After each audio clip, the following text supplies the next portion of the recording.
ഇത് നോക്കിയേ,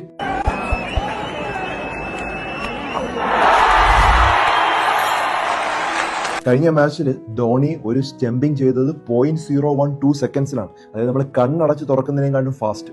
നോക്കിയേ, 43 വയസ്സുണ്ട് അദ്ദേഹത്തിന്. അതുപോലെ സച്ചിൻ ടെണ്ടുൽക്കറിന്റെ കളി കണ്ടപ്പോൾ വിശ്വസിക്കാൻ വയ്യ. 53-ാമത്തെ വയസ്സിൽ അദ്ദേഹം അടിക്കുന്ന ഷോട്ട്, ആ ഐബോൾ കോർഡിനേഷൻ, അതുപോലെ സ്റ്റാമിന കണ്ടപ്പോൾ വിശ്വസിക്കാൻ പറ്റുന്നില്ല. അതുപോലെ എത്രയോ ആളുകൾ, ഞാൻ ജസ്റ്റ് രണ്ടുപേർ എക്സാമ്പിളെ പറഞ്ഞിട്ടുള്ളൂ.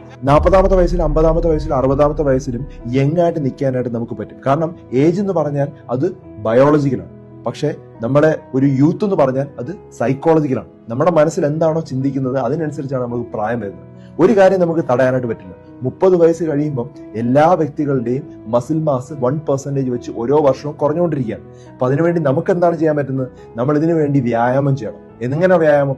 നമ്മൾ വെയിറ്റ് എടുത്തിട്ടുള്ള ട്രെയിനിങ് ആണ് ചെയ്യേണ്ടത്, അല്ലെങ്കിൽ റെസിസ്റ്റന്റ് ബാൻഡ് വെച്ചിട്ടുള്ള ട്രെയിനിങ് ചെയ്യണം. വെയിറ്റ് എടുത്തിട്ടുള്ള ട്രെയിനിങ് എന്തുകൊണ്ട് ചെയ്യണം എന്ന് പറഞ്ഞാൽ നമ്മുടെ മസിൽസിനെ നമ്മൾ കുറച്ചുകൂടി ശക്തിപ്പെടുത്തണം. അല്ലെങ്കിൽ പ്രായം കൂടുന്തോറും നമ്മുടെ എൻഡുറൻസ് പോയി തുടങ്ങും. അതുപോലെ നമ്മൾ കഴിക്കേണ്ട ആഹാരം പ്രായം കൂടുന്തോറും നമ്മൾ മോശമായിട്ടുള്ള ആഹാരങ്ങൾ കഴിക്കുന്നത് അവോയ്ഡ് ചെയ്യണം. പഞ്ചസാര പാടെ ഒഴിവാക്കുക, ബേക്കറി ഐറ്റംസ് പൂർണ്ണമായിട്ട് നിർത്തുക, പാക്കറ്റ് ഫുഡ്സ് മാക്സിമം അവോയ്ഡ് ചെയ്യാനായിട്ട് നോക്കുക, റെഡ് മീറ്റ് മാക്സിമം കുറയ്ക്കുക, അതുപോലെ പ്രിസർവേറ്റീവ്സും അതുപോലെ പല സാധനങ്ങളും ഇൻഗ്രീഡിയൻസും ആഡ് ചെയ്തിട്ടുള്ള സാധനങ്ങൾ ഒഴിവാക്കാനായിട്ട് നോക്കുക, എണ്ണ മാക്സിമം കുറയ്ക്കാനായിട്ട് നോക്കുക. ഇങ്ങനെ ചെയ്യുകയും 15 മുതൽ 30 മിനിറ്റ് വ്യായാമം ചെയ്യുക.